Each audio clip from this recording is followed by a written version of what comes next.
Welcome to Kim Dong Primary School, Families and Friends 5, Special Edition. Today we will learn Unit 10. How much time do we have? Lesson 2, Grammar. What have you learned from the previous lessons? Let's tell me. Look at the pictures and tell me. Picture 1. Luggage. Good. And this one? Money. Very good. And this one, you can see the word here. How can we say? Passport. Good. And there are 3 people here. We call this passenger. Very good. Now, next, this one, funny. This one, magazine. And this one, a lot of people waiting their relatives. That's all we call that here is arrivals. And they say goodbye to everyone. They come to the plane, so there's departures. And the last one, newspaper. Good. Now listen and repeat after me, please. Luggage, passport, magazine, departures, money, passenger, arrivals, and newspapers. Bạn nào có thể nói cho cô biết xem nào, departures là nghĩa là gì các bạn? Điểm xuất phát. Và passengers, nói lại cho cô xem nào. Đó là hành khách. Và chính xác, a people to travel. And arrivals, what does it mean?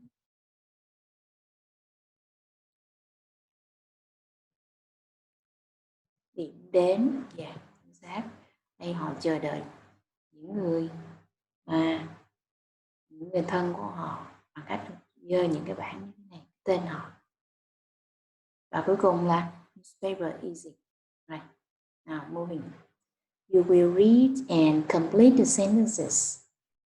Number 1, you can read a magazine at the airport before you get on the plane. So we continue with 2, 3, 4, and 5. And then we will correct together. It's okay? Now, let's go.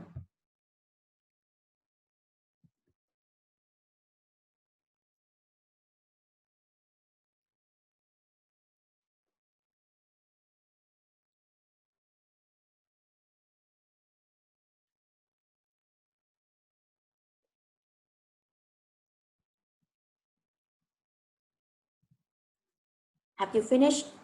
Now, look at number 2, we will correct together. A passenger is a person travels on a plane. Number 3, you use money, good, to buy things from stores. Number 4, when your plane lands, you go through at the airport. This one was arrivals. And then number 5 was this. Is a little book with name, photos, and information about someone is from. So it's a passport. Yeah, very good. Now, we come back to our lessons today. Is Unit 10. How much time do we have? Lesson 2, Grammar. Now, what can you see in the picture? They are going to go somewhere because they carry their luggage. And you can see what this is a big plane here. So they are at the airport. Yes, and what are they going to do? they are going to go on vacation, for example, and how are they? They are happy. They are waiting for their vacation. Yes or no? Yeah. Now look at.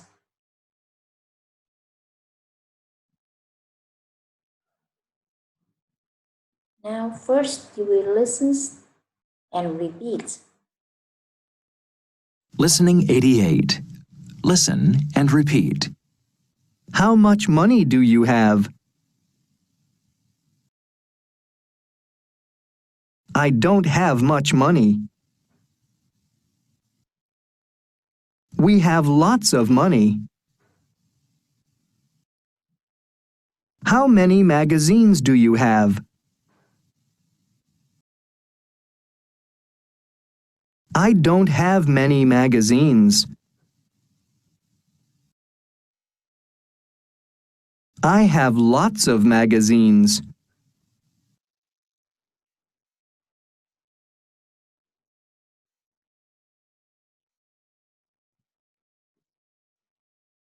Now you can look at many with the countable nouns and much with the uncountable nouns. And both lots of we can use for countable nouns and uncountable nouns. I will make it clearer. Now you can complete it with complete the sentences with much, many, or lots of.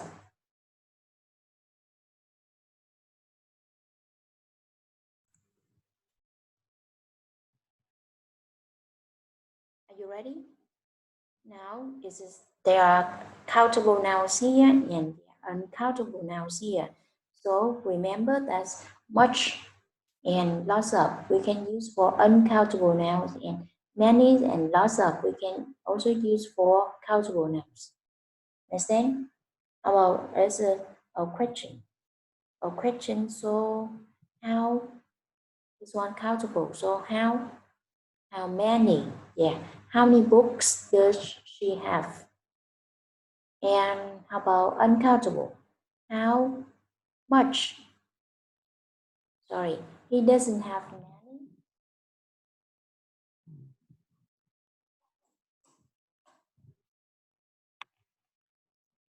He doesn't have many books. And is this a negative or positive? But he has lots of books. Understand?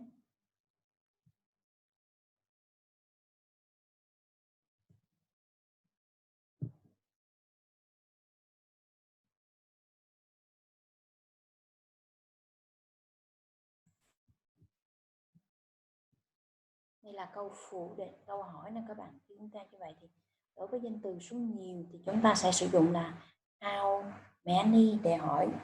Và tương tự câu phủ định thì chúng ta cũng sẽ sử dụng là many là danh từ đếm được hỏi số nhiều. Và câu khẳng định which he has lots of book. Yeah. Câu khẳng định thì chúng ta sẽ dùng là lots of. How about uncountable now? How much luggage do you have? We don't have much luggage. Sorry, this one already here. Much luggage. Look, they have lots of luggage. Và đối với những danh từ không đếm được thì chúng ta sử dụng much hoặc là lots of. Much dành cho câu hỏi và much dùng cho câu phủ định. Understand? Understand? Now we're moving. Now look at this one.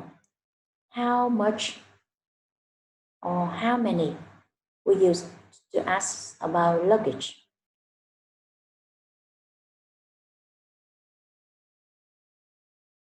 How much? So, do they have much luggage? Yes or no? Yes, they do. Okay. Now moving. How many? A lot of suitcases here. 1, 2, 3, 4, 5 bags. Themselves 5 bags. Now look at this one. You will complete, you can write how much or how many in a sentence. Pay attention.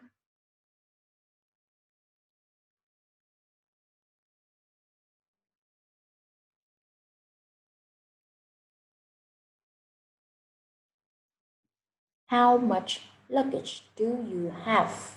This is a question, so we use and we have this bag and suitcase. And how passengers is plural and you can countable. So how many passengers are traveling?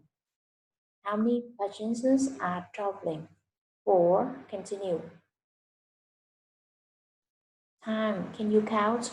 No. So how much time do we have before the plane leaves? 1 hour. Have a good vacation. Is it clear? Rồi, các bạn cần chú ý chỗ này. Luggage là danh từ không đếm được nên ta sử dụng là much, và chỗ này là how much. Chỗ này passengers, đó là số nhiều, và động từ to be là are, như vậy lại là đếm được nha các bạn. Có s, như vậy là chỗ này sẽ là đếm được, và chúng ta sẽ sử dụng là how many. Time đếm được không nào? No, như vậy là sử dụng là how much. Thời gian thì không đếm được. Nhưng nếu time mà có s thì chúng ta sẽ lại đếm được nha các bạn. Đó là khi đó là số lần.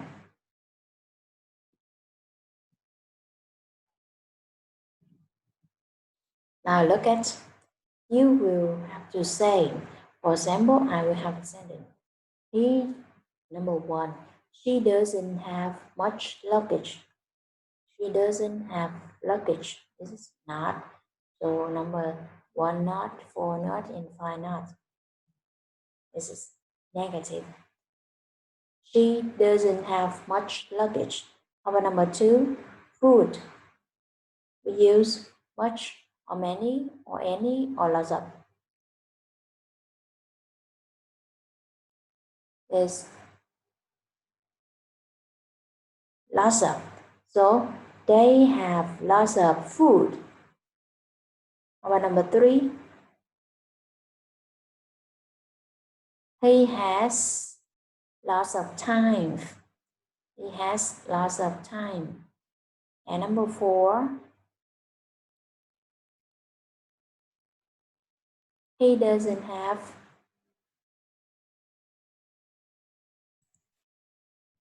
And here's now how about number 4, money. Can we count? No, we can't count money. So it's just we use maybe much or maybe any or maybe lots of. But this one is no, so no, lots of. And this one we can make a sentence as he doesn't have any money. He doesn't have any money. How about number 5? He doesn't have many newspapers. He doesn't have many newspapers.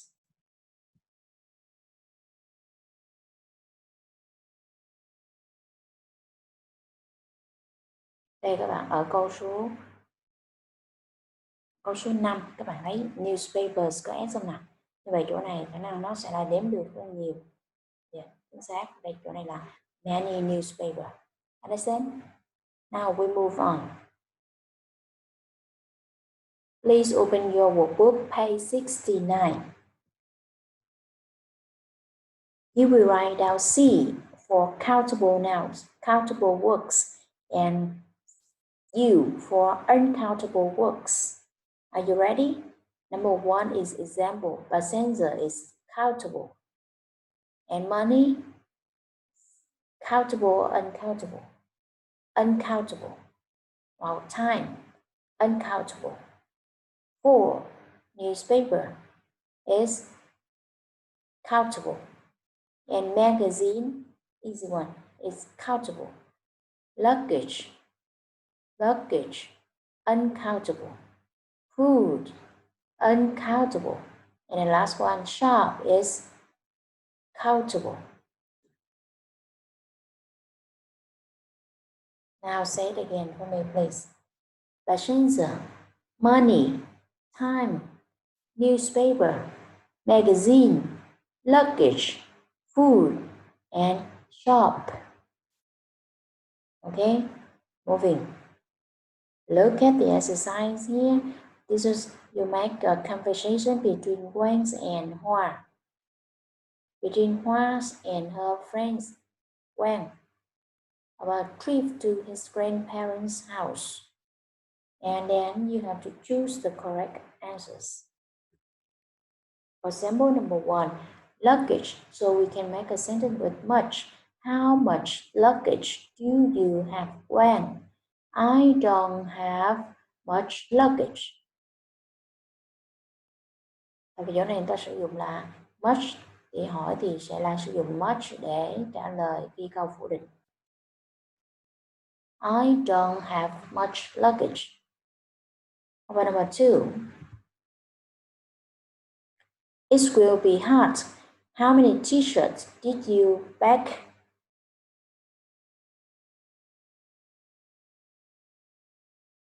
How many t-shirts? Letter A, sentence A or B or C?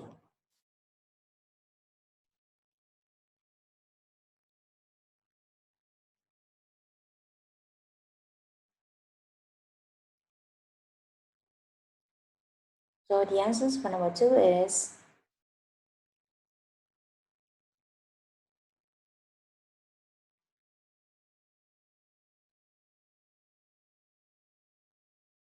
so the answers from this one is how many t-shirts? So the answers I pack many t-shirts. The answer is C. About number 3, how much money? Money is uncountable, so we will use much. How much? This one. The answers for number 3 is A. About number 4, how many presents? Presents or gift we can count, so we can use many. And this one, which one is the correct answers?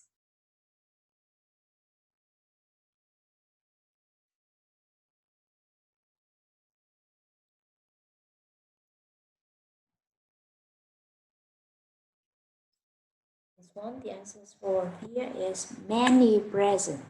So the answers is number 4, C. Yes, I bought many presents. Number 5, it's a long trip. How many passengers do you have? Magazines. How many magazines do you have?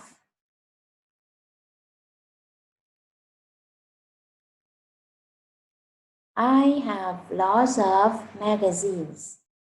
Yes. The answers for number 5 is A. How much food do you have? I have many? No.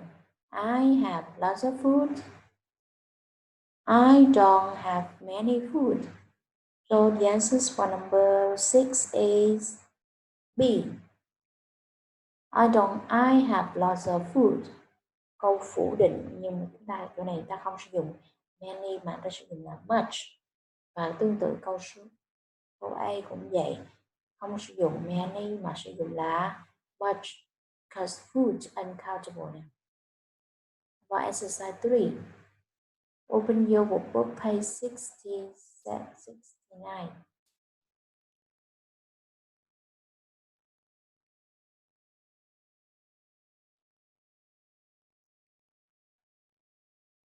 Now here, please open your workbook page 69. You will write down much, many, lots of to complete the sentences here.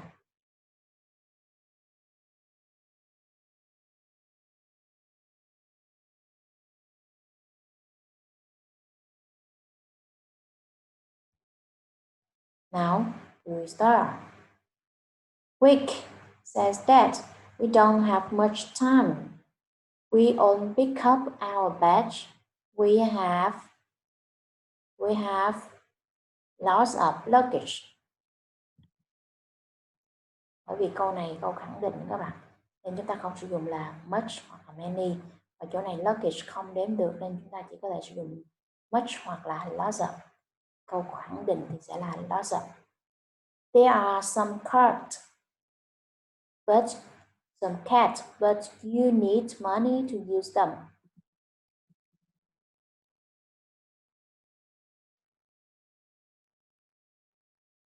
Dad looks in his back pocket. I don't have much money, so we count much. He said, luckily, Mom has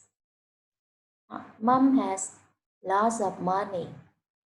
Then we ran to the departure gate. When we got there aren't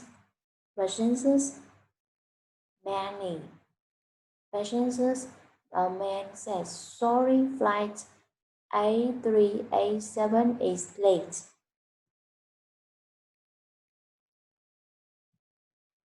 You understand? Lots of chúng ta sẽ sử dụng cho câu khẳng định và dùng cho cả đếm được và không đếm được.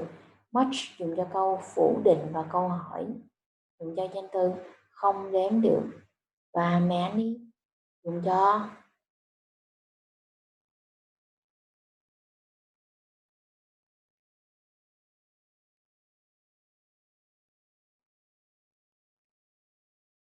understand this one? Now moving on. Pay attention. Countable and uncountable.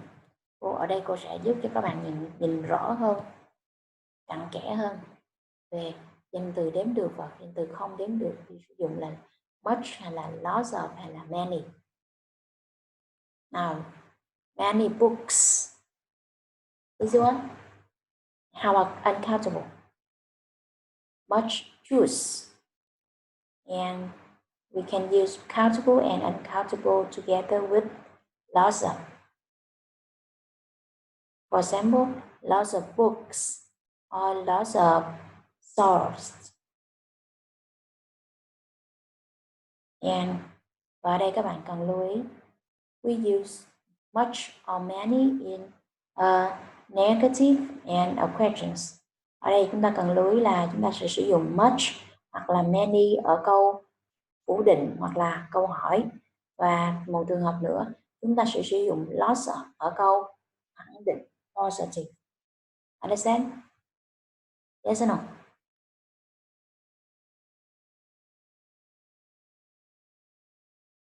Yes. Now, at home, remember you do exercises on your workbook, page 69.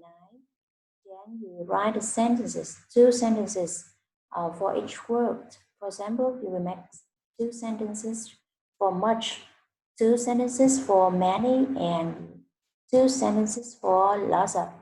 Understand? Yes. Bye for now. See you next week.